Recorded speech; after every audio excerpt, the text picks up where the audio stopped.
Okay, we have this no-till field done, and now we have moved on to the next farm, which is actually just kind of next door to this one. We'll fly over to where I am planting right now, and then as you can see, we have some neighbors here over on our east side of the Hudson farm here. So years ago we started bringing manure over to this farm. We had a lot of angry neighbors. They didn't like the smell of the manure, and as you can see, we have a lot of neighbors here. So the farm I'm on now is right next door. It is a stony farm. There's a good track of woods and brush and whatever here in between the farm that we just got done with and the farm that we're on. This farm here is the Beeler farm, and we ended up taking the hedgerow out. We're actually we're still flying over the top of what was the old Hudson farm, and then this one field that we're just starting to creep over the top of. The property line runs kind of where this field kind of tees into it here. You can almost see where the hedgerow used to run across there. And once we fall out of frame here, once we get directly over the top of it, right on the bottom of your screen is where the hedgerow was. So this field here on this particular farm, it's 120 acres all in one field, but as you can see, it's got some rock ledges in it, got a lot of little islands and everything. When we bought this farm, it was broke up in like 13 or 14 fields, and we had a lot of work done to it. And throughout the past few years here, we've kind of pushed stuff back and cleared stuff up here, but it is real stony, so that's why you can kind of see the islands are not being farmed there, because the rock is so close to the surface. And we'll get flown back over to the drone, or over to the corn planter here. I'm just coming down this right hand side of the hedgerow, and I'm coming up into where Beeler's barn is. We'll get the drone down a little bit closer to one of these islands and give you a look at what kind of rock we're dealing with here. So it's slow going in here, and we really have to watch what we're doing so that we don't stone the planter. As you can see, there's some pretty good stone right here, and yeah, you'll break a lot of stuff in a hurry. There's another rock ledge over here. That's a larger island right there, and it is just peppered with stone and some brush that we kind of knocked down in there as well. And then there's another rock ledge over here. This one has a lot of real big stuff in it. There's one big huge stone the size of a picnic table here that they peeled up with the chisel plow, and you can see it. It's right there. We need to dig that booger out of there so that we don't hit it with anything. Now, years ago, the trolley tracks used to come across this farm, and the old trolley, there's another rock ledge there. The old trolley tracks came across right here. You can kind of see, am I in the right spot? Yeah, trolley tracks. I had to look to see where I was to know if I'm pointing in the right direction of the drone. But you can kind of see the old bed there where the trolley tracks went through, and then they went right directly in front of us. And then we'll turn the drone around 180 degrees here, and proceeded on that way to the west, and ended up going across Monroe Road and through the Tuscarora Golf Course, and then it went down in through the village of Marcellus, and and then it went out through and towards Atisco Lake, and I don't know if it started from Atisco Lake and just went to the city of Syracuse or not. But that trolley tracks, I think that was only operational for a few years, and then once cars and stuff came along here, that was kind of obsolete. They shut it down, and it was, yeah, that was that. So you can see we're still rolling into dust here. So this field, I've gone 3 times around it, and I've done 45 acres just going 3 times around it. Yeah.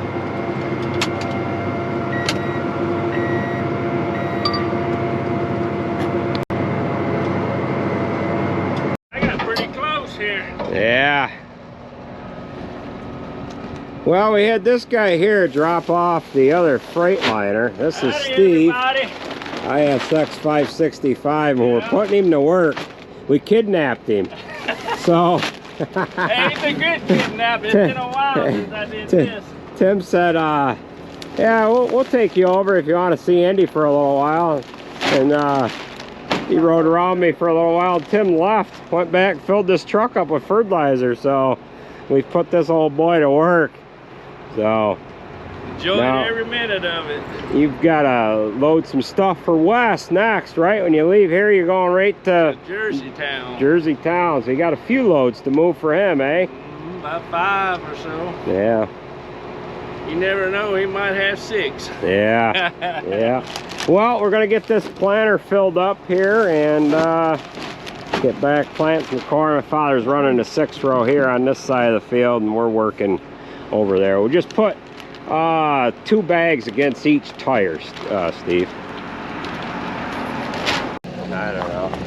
Yeah, Jake was over there working on the lawnmower when I was there. That's the most important piece of equipment. He came over to equipment. work on the biggest piece of equipment Andy's got.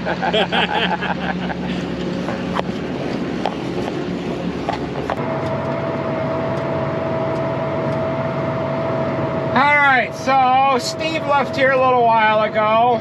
I had a stone caught in one of my closing wheel assemblies. I peeled that out. I threw the drone up on top of the cab. Now, I have never done this before. I have not taken off from a moving object before, so we're going to try this. Hopefully this works, or I'm going to be running over this drone. So we're going to take off. Zoom, zoom. Whoa! Home point has been updated, so yeah, taking off from a moving surface. It's been done all the time before, folks. I've just never done it from the top of a tractor cab here. So my father and I are planted in the same field. I am just getting out of the danger zone, if you will, on this particular farm here, and we have got bedrock right close to the surface. Off to my left here, there's been a bunch of stone or rock ledges and islands that we cleaned up here, and we're just proceeding to plant over the top of them just by going real slow. So my father planted some smaller fields here this morning, and we have now come together on this large field. This field here is 120 acres, even with the islands that are on it deleted out of the actual tally of what's in this actual field here.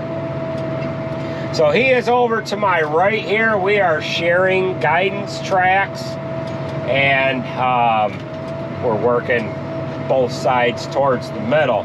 So we'll go ahead and fly over next to him. I am just getting into the part of the field now where, yes, I have to watch what I'm doing with this planter so I don't stone it, but it is not as critical as what you can see over to my left here.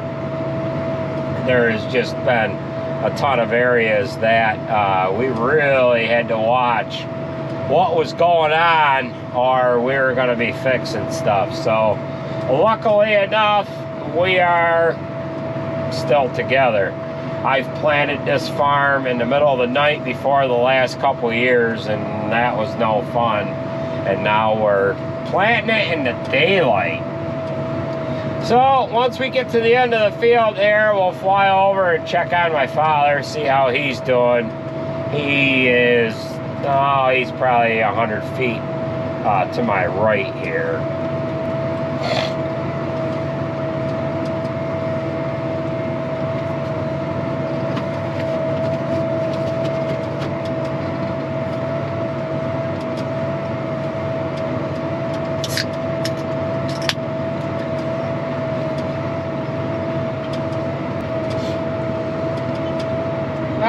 So I am almost to the end of the field here, and it has been several years since we have planted corn together. And this is the first corn that we have planted since we have bought this planter. This is the first that we have been in the same field together. Now, earlier he planted some smaller fields, and what I wanted to do was get the headlands done on this one.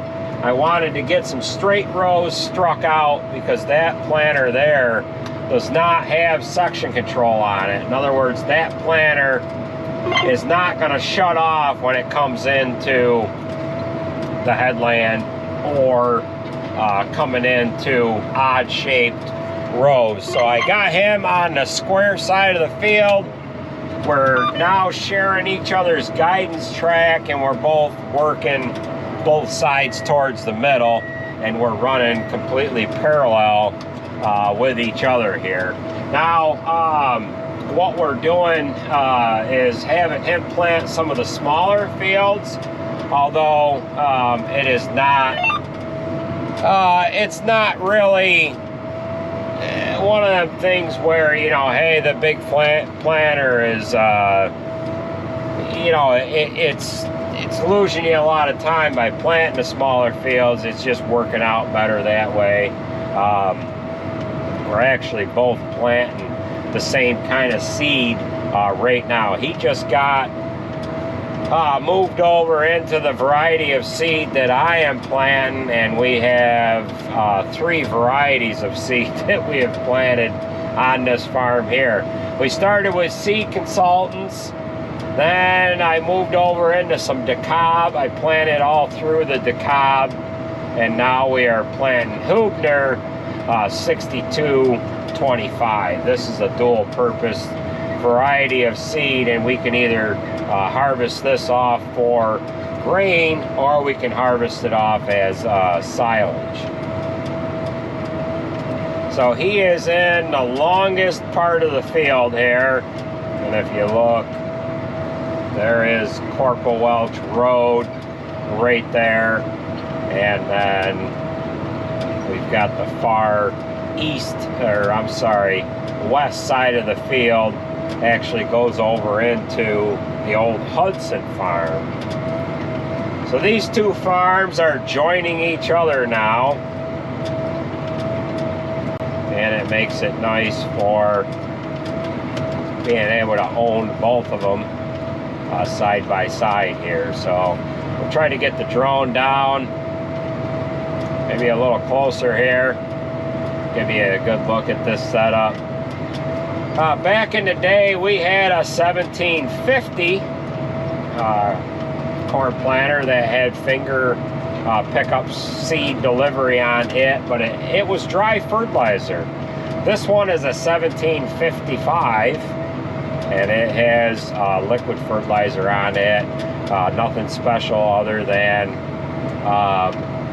it doesn't have any markers on there, but we're using GPS. Now, the previous owner that had this planter, they did zone tilling or something like that, and what they did was they were able to drive in between the zone till marks, and they used this planter without markers, being that they were doing the tillage practice that they were doing. So eventually, I shouldn't say eventually, we might possibly put a set of markers on this planter this winter, or we're just going to continue using it the way we're using it. We have not yet decided. It is too early to predict on what we actually plan on doing with this setup here in the next coming years, or next year for that matter. It is just too early to tell. There is quite a few different options that we are thinking about right now as far as running 2 planters. Now, there is a set number of days every year that from when you can start planting corn until you should stop planting corn, that you can actually plant corn. Now, some guys, some of the big cash crop guys out west, they want to plant all their corn in a certain number of days. From start to finish, they want to be done planting corn within 10 to 12, maybe it's 14 days, I'm not sure which, from when they start to when they get done, just to fall in the window of, you know, having the stuff mature at the right time here. And usually it falls into a situation where you want to have a big enough planter or enough planters to plant your corn in an adequate amount of time. And we are, of course, using a planter, not this particular, I'm not talking about this planter, I'm talking about running the amount of acres that we're planting in general all through the 16-row planter. Now, our neighbors are planting about the same amount of corn that we are. They're both dairy farmers, and they both have the same size planters. And between the 3 of us, we are undersized with the size planters that we're currently using. Most generally, and this is just a generic number that I'm going to throw out there, you should be having a planter that's sized right to the amount of acres that you're planting. In other words, you probably should have 1 row of your corn planter should be planting 100 acres of your total acres that you're doing. In other words, if you've got 2,400 acres of corn that you're putting in, you should have a 24-row planter.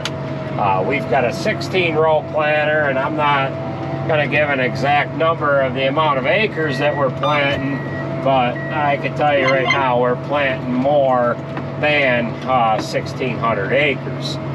Back in the day, my grandfather had a 4-row planter, and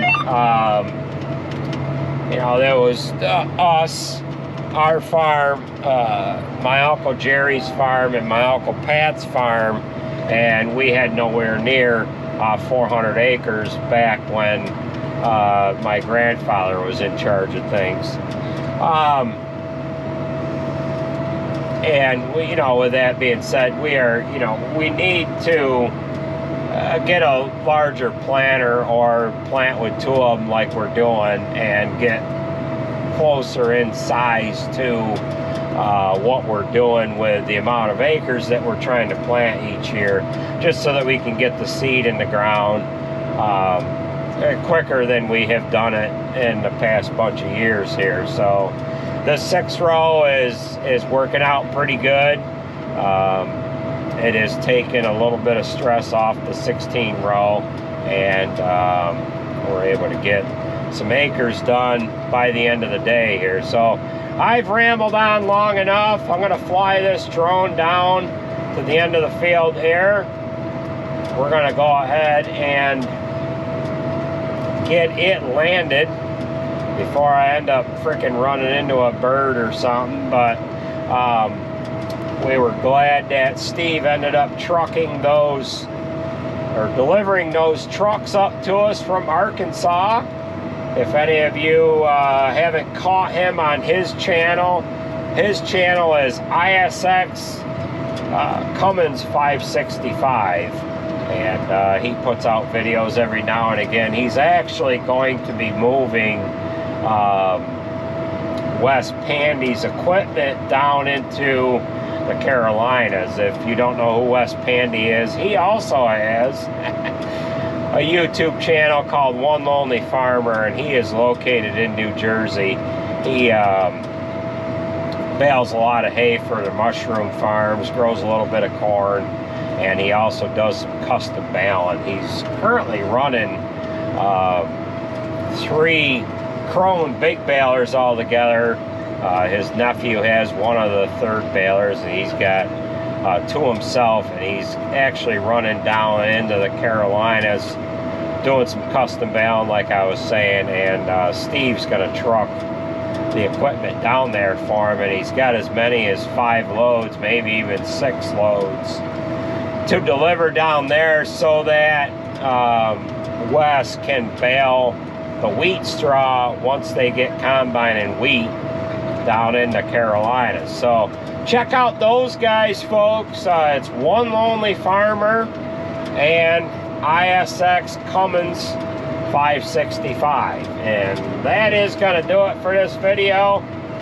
We've rambled on quite a bit here, and I'm sure you've seen enough of a 6-row planter. Now this planter is being pulled by a 7730.